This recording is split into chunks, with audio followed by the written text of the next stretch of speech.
Indians are number one. We're not taking over the world. I think that's a lot of sacrifice that our parents have put in. I'll talk about my own family. Standard middle class household. And education was given importance. So my parents would have saved money for their healthcare, or they would have saved money for my marriage and for my education. Holy Trinity of India. Trinity of Indian families, right? Hi Gaurav. Hi, Kirtika. So here we are at Build Different, and I'm going to ask you some tough questions. Tough? Yes. Seriously, are you ready? Tough. If you allow me to break my answers into smaller responses, I will. I'll try to make it easy. Okay. So let's begin with the basics, right? So what is edept? If you can describe it in just one line. Global mobility, domestic delivery. Okay. What that basically means, or what that phrase would really mean, is can we create a globally competent workforce out of India where we use academia as the medium to help them essentially be globally mobile. Now, the way I think about it is, if I look at the current requirements, probably by 2030, at least that's what, Corn Ferry and there are reports from BCG and even KPMG and the likes, talking about the talent shortage world over. There's expected to be about 80 million unfulfilled roles by 2030. 80 million. 80 million, yeah. So, the first thing I want to tell everybody is that the fear that there are going to be no jobs and all of us are going to be jobless is not necessarily very true. What you've got to think about is, where are the jobs going to be in a post-AI world? I think the question has to be framed correctly. There can be a fear psychosis, or one can go back and think of where the opportunities are. And edept wants to play in where the opportunities is. So we're looking at domains where there are going to be jobs required, and then we essentially are creating skill talent in that domain using universities and degree programs as the framework to help students transition. See, it's a very, very simple thing. In most countries, they value their diplomas or degrees, right? Correct. If I am studying in Germany, the reason I find employability easier if I've graduated there is because they understand their systems well, their programs are catering to their needs, and so students, when they graduate from that country, are highly employable within the domains that they have studied if there is a requirement there. Now, how can I essentially understand and take that data point, bring it to India, and ensure that that is a part of what the student is learning right from day one, right? So that by the time that person is looking for mobility, he or she has had elements of that coming into the program already, that they're not feeling that there's a big chasm of, or a big gap essentially when students want to move. When the students are moving, at that point in time, they're finding things are relatively simple. They're already well prepared to make that shift. I think that's the kind of competent workforce we want to prepare at edept. That's what edept stands for. Got it. So, but isn't this like the harder thing that we've chosen to do? Isn't it easier to just get admissions and send them abroad? Like, abroad wala job wala jo scene hai, wo to वैसे ही है. So will it be easier if we just do admissions, or you think it makes more sense to do it the way we are doing it currently, where we're actually training all the students right from day one? Why not just make it easier for ourselves? So, simple things are simple, but they're, you're thinking about it only from one aspect, right? If I'm just solving for admissions, for example, and that's why agents exist, right? Agents solve for admissions. Universities solve for academic training, right? Industry solves for essentially, employability at the end of it. But how do you bring all of these three together? Right? When you're not solving for the problem only with admissions. Someone's got to look at the problem more holistically, build a platform. I think a platform where students come together, institutions come together, industry comes together. That's essentially how the problem is solved. Technology comes together, and that's exactly what edept is, right? And so I don't want to solve for the easier problem. There are too many people solving for the easy problem, right? I believe that this problem essentially is not only a problem about building a pipeline of students. It's about ensuring that the pipeline of students is built for the right programs that lead to employability, that the academic aspects of that and the training is good enough for the students to succeed in any environment that they travel to. And you are actually structuring that right from the beginning. Now, if you solve only one part of the problem, eventually you will always, the problem will not be solved, because yes, you're getting enough students to move, but are they moving in for programs where there is employability at the end of it? Are they well trained to be employable in that country, or are they expected to come back? Right. So I think that problem is one, structurally broken if you just solve one part of it. To the second part of it, unfortunately, and I'm not saying this, I'm saying this with a lot of experience now in this segment, that there are two kinds of students and parents in the country, right? One group of students is where they have had previous history of family, people in the neighborhood having had a chance to go out, work abroad. They have a better sense. They've gone into good institutions in the country. So they have a good sense of, what it would take for them to succeed, let's say, in another country. And because they have enough examples from within the family itself, they have taken that leap before them, and they have enough guidance coming in there. Then there's a second bunch for which this is the first time. And that's a larger bunch in this country. Now, unfortunately, what happens is there are two kinds of solutions to this. If I'm in a good institution, let's say I'm in an IIT, or I'm, at an NIT, for example, or I'm at a really, really good institution, for example, let's say Delhi University or University of Mumbai, or, any of the Ashokas, right? Well-known university, Jadavpur, for example. Like, there might be good examples, of my seniors essentially looking at going to good institutions abroad. There's a good pipeline that those institutions produce, and I'm learning from my seniors. I'm saying, okay, this is a good institution for me to go to. Students ape their seniors. This is a very, very common trend, right? I'll give you my own example. When I was applying to university, the first time I applied was actually in high school. So the applying, I was also taking up the JE, but I had enough of my cousins who had gone out and studied abroad. So I applied to a few universities. Which universities did I apply to? I applied to where my cousins had studied. I didn't really go down. Back in the day, internet was not as common. So my you suggestions, follow the path of your family members, or whoever you know. It's a proven path. It's a proven path, right? It's a path that has been walked before me, and so I'm like, okay, they're doing well in their life, so maybe that university helped them get there. It's a simpler path for you. You're not, breaking your brains. There isn't too much context also. Now, for a lot of students in India, when they don't have that context or that insight, right, the second path that they choose, if it's not coming in from friends, if it's not coming from an institution, not coming from family, then they go down to the neighborhood counselor. Now, there are two kinds of counselors. Partners. Yeah, admission counselors, right? Now, there are two kinds over here. One is essentially that is preparing you, who charges you a certain fee, but he or she is guiding you basis that to make it to a good institution. The second is where it's free. And I firmly believe if you're taking services for free, then you're the product. Right? And which most people don't realize. Yeah. So if you are the product at the end of it, right, and you're getting something for free, then you are being sent to where the agent makes a commission. Correct. Now, I'm not saying every institution taking a commission is, a bad institution, but you should be making that choice basis the knowledge that is available to you, not basis because somebody. And every year we also go back and see there are fake universities. There are students going down to institutions where they're unable to find, an employability at the end of it. And, with the Indian currency is also essentially falling in the last 1 year, right? Your cost of education is also increasing. And to that extent, I believe that, you need to make more cautious choices. You need to make choices that are better aligned to your success. You can't leave your success only in the hand of a neighborhood consultant.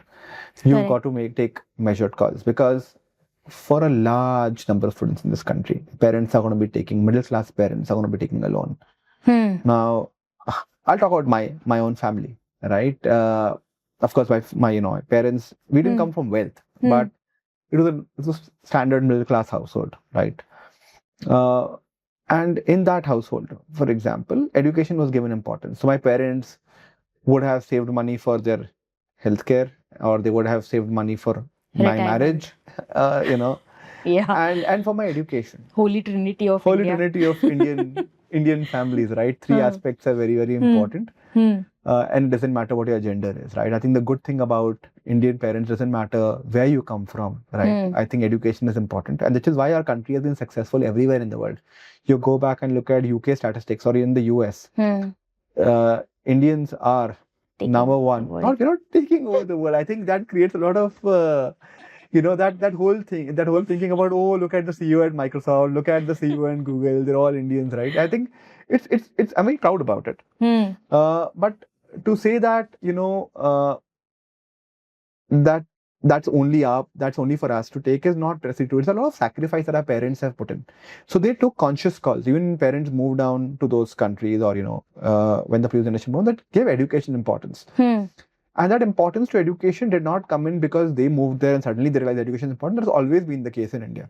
For hundreds of years, our ancestors, right, or our previous generations gave education was always a predominant part of how we thought, whichever culture we came from, whichever part of the country we came from, right? And that has carried forward, right? And so today, when I go back and look at our success, even as for people who are second or third generation in the US, a lot of that is the roots are closely linked and tied to Indians giving education the importance it deserves.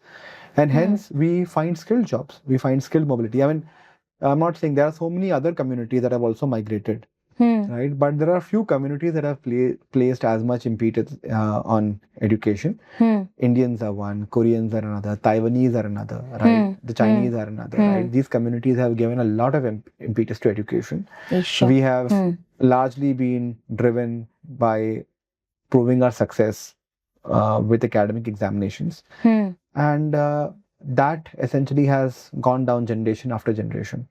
So to the limited point, when parents are taking a decision on universities and they want to essentially pay for the child's education, they will not blink twice. But it is as much our responsibility to ensure that the outcome is not taken with few data points. That decision to be taken on the basis of, is that particular program the student going to for, whether he wants to be in that country or come back, are there enough jobs for it, right? And if that is an important indicator for some programs, for example, the student might just be going for the experience, that's fine. Like, if that is the case, that's so be it. But for large majority, if they're understanding is that I'm going to that country because I want to graduate and I want to be employable.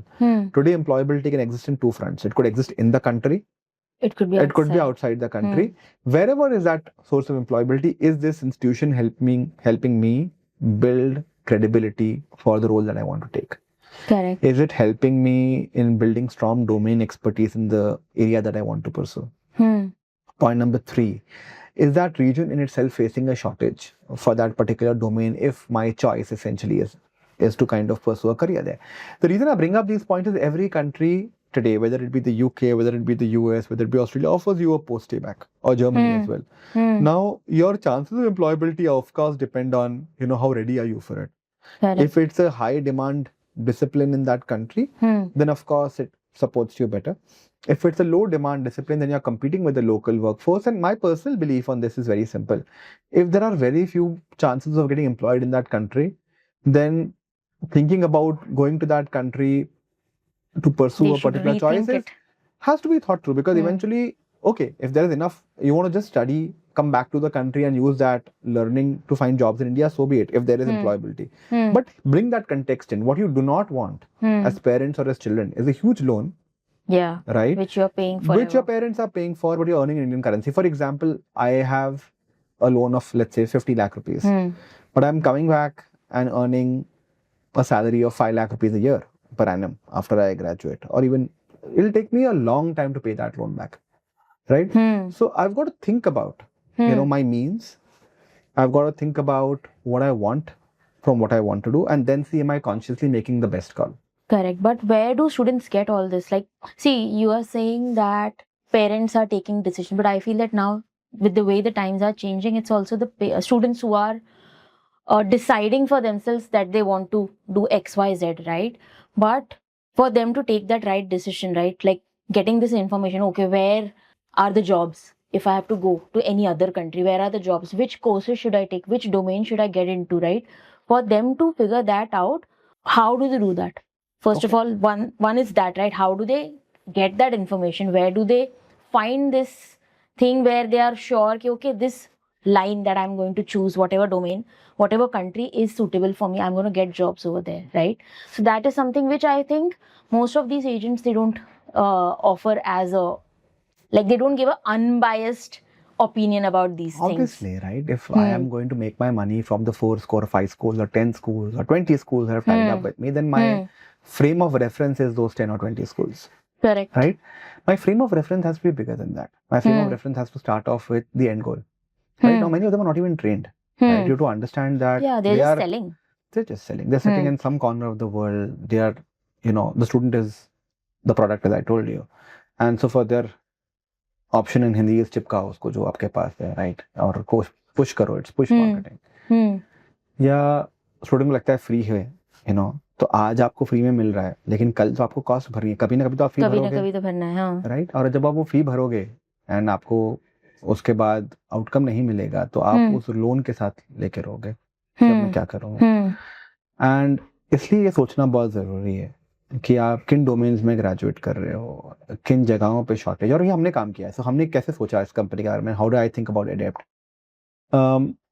I thought about Adept from a very simple viewpoint, right? Not just me. We have 3 co-founders. There's me, there's Puneet, there's Devendra. And my starting point, or, the way, given the experience that I had with this industry, came from a starting point of where are the jobs going to be in a post-AI world. Abhi AI ka zamana hai. There is, everyone's talking about AI. There's a fear, अरे AI नौकरियां ले रहा है. Fear की बात नहीं है. अगर हम skilled नहीं हैं, competent नहीं हैं कि we are able to leverage AI to make the organization successful, there will obviously be a change. और ये पहली बार shift नहीं हुआ है. Yeah, this has always been the case. Yeah, there's always been नया technology आता है, industrial revolution के time से ये चल रहा है. And so you should go back and think, we were a socialist mindset, right? So if you go back and think of Do Biga Zameen, they actually showed a race in that movie back in the 50s where they showed that there is somebody running the bullock cart race, and then somebody is fighting against industry coming up, and they show the human labor and value. I am all in love for the human labor, but there's also a part of change, which is to accept that change is important, right? We can't survive without industry. We couldn't survive with computerization, right? There was a point where people said, "A computer आ जाएगा तो हमारे लोगों की jobs जाएंगी banking में." Right? There was so much of a fear. But today you go back and look at, can you think of banking and computers not being together? Can you think of you, for example, today a lot of digital not India doing any depends... transaction without our phones. Can you think of a society we practically become quite cashless, right? Today, 15 years back, if you had to go back and make payments, you would have to carry cash. Today, you're able to do that. Take your phone and whatever be the platform, right? Whether it be a GPay or whether it be a phone pay, or whether it be a Paytm or whatever other platforms that exist, essentially, right? People are using that to make their payments, right? They are using wallets. They are making payments via this. We are moving to a society where technology is driving our behavior, right? Our choices, essentially. And I have to be aligned with that change, right? Correct. I can't fight that change because somebody else will leverage it. If I am fighting it, somebody else will leverage it. Simpler examples, right? I have a friend or a classmate, I'd say rather. He's built one of the most popular banking at INSEAD, from my days in university, and he built a bank, a neobank, today, which is one of. He also got an equivalent of a Padma Shri, essentially, that in India would have given in France. And the honor of actually building this bank, which is based all of the euro, and it's used by a lot of people to amazing to run their banking, and it's a neobank, right? I'm sure there are enough examples in India, but there, the fact that you're able to drive, think about it today, is essentially giving credibility to the fact that in a world today, technology can be the only medium, and a platform can be the medium for you to succeed. What you've got to think about a problem is not just one part of it. I mean, you could think about the only part of it and make it better, but you've got to think about the end goal. And I generally prefer to do complex things. Yeah, you like complex things. Yeah. So in our conversations, what I've been hearing basically is that what we want to do is help build global competencies, right? So how does Edept actually do this? Like, what is the modus operandi? I think that's a very interesting question. First step is to actually not only funnel and bring the students into the programs that we're building, but actually design the programs aligned with industry. Understand what's happening globally in those programs. Assessments, for example, right, as a very critical component. Assessments at the point of examination is one part of it, but continuous assessment of students, keeping in line what career they are going to be working in when they graduate, and then working backwards from there to say, okay, if I'm learning this topic, what are the key outcomes that I need from an academic standpoint at the end of that semester? Right? How am I measuring that against the skill set that the student needs to have when he or she graduates? I think that is something that we are building into our programs. We are bringing in global projects, right? We have tied up with institutions globally. We've also tied up now with industry. So many of them are, globally large names that are not only coming in with insights and projects, but they're also coming in with assessments of their own. They're coming in with projects. So those are things that we are going to be using across the curriculum. So a student is not just learning things from a theoretical standpoint. At the end of it, he's also working on an applied standpoint, for example, and actually using what he's learned in the classroom to apply that in a project. Right now, the project could be a 2-week project, or it could be a 4-week project, or it could also be, a short 4 to 8 week project. Now, depending on what we've got available, right? It could be a capstone project, for example, and then that's where essentially a lot of that applied learning will come into place.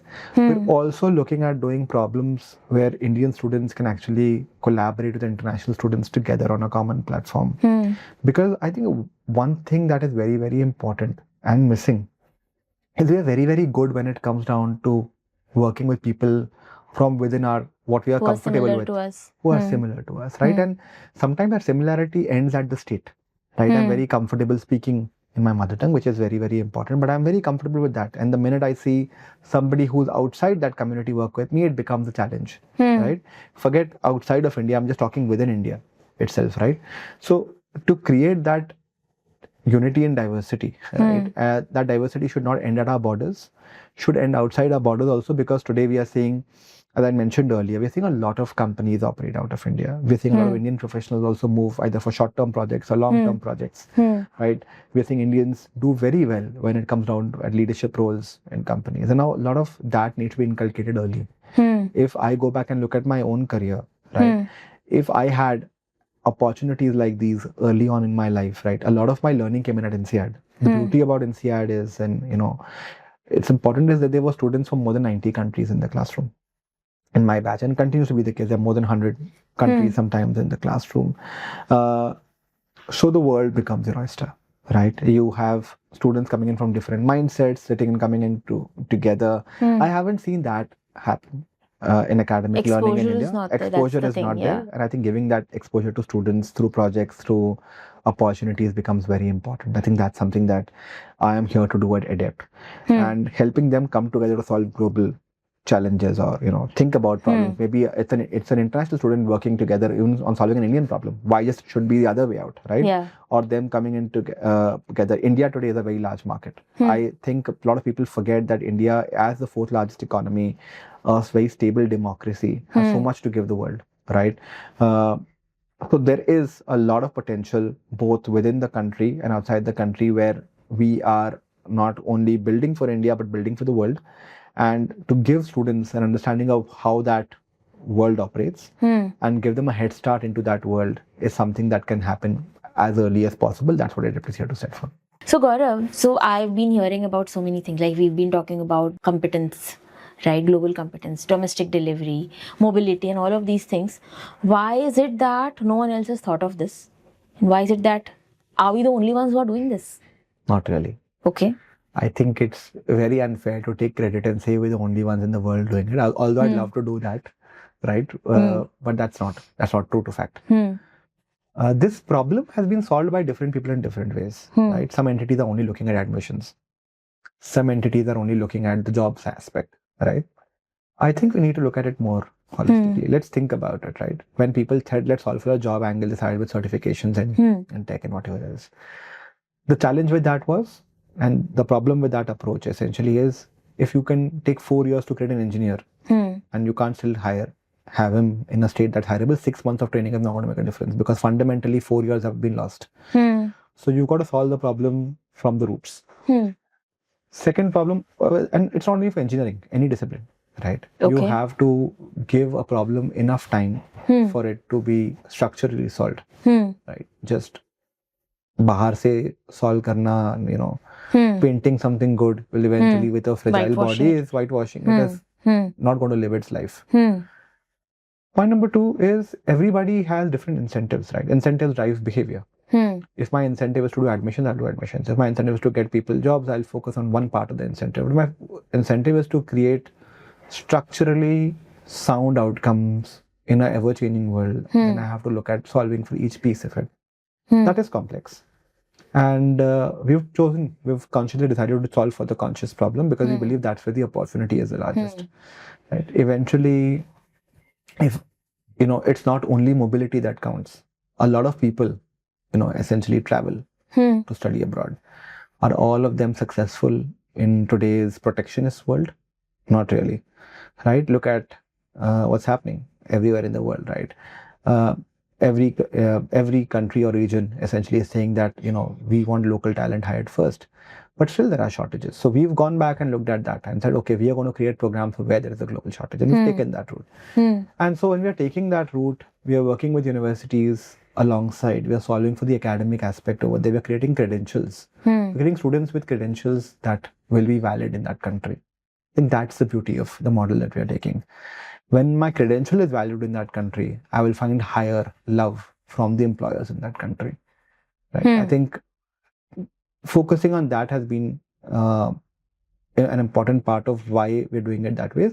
To think of this problem was solved in Taiwan. Right? If you look at Taiwan in the last 20, 25, 30 years, a lot of Taiwanese students started off in Taiwan, then went to the US, right? And they were fairly successful, right? Whether it be in engineering fields or whether it be other allied fields, they've been very, very successful. Indians also, for example, although we didn't have such a mobility angle to it.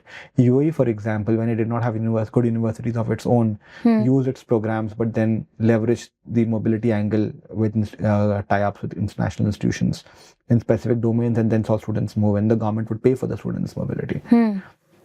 So I'm sure that these angles have existed before. In India, of course, the new education policy of 2020 and subsequently has made a lot of difference, allowing students multiple entries, exit options into programs has also created possibilities, creating more liberal education, allowing students to pick and choose different topics, has allowed for interdisciplinary learning. So a lot of good things have happened in India. And I think we are at a time where a lot of good things have happened and we're able to leverage it. I mean, we have to give credit where it's due.